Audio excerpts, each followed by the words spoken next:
Alam mo, araw-araw po ako nagdadasal para kay Tatay Digong. Hindi lang po bilang isang Mindanaoan, hindi lang po bilang nagtrabaho sa kanya na napakatagal. Nagdadasal po ako kay Tatay Digong, ang kanyang kaligtasan, ang kanyang kalayaan at ang kanyang kalusugan. He is 80 years old na po at nahirapan po siyang mag-isa doon.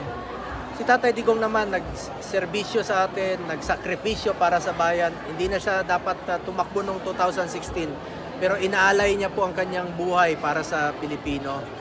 At sana po ay makabalik na siya rito. He is the duly elected mayor of Davao City. Makapaglingkod man lang dito muli sa Davao hanggang sa kanyang pagtanda. Yun naman po ang kanyang ninanais noon pa.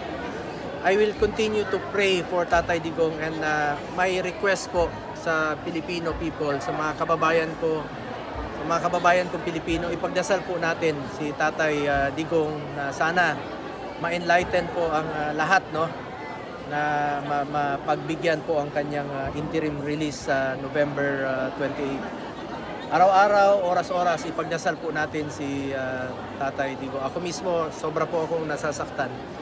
Isa po yan sa aking wish, no, sa ngayon, at parati kong pinagdadasal na mabigyan siya ng interim release. Hirapan si Tatay Digong doon na mag-isa.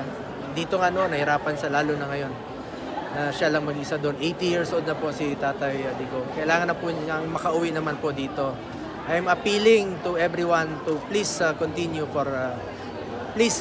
to pray for Tatay Digong. I am appealing to each and every Filipino to continue praying for Tatay Digong.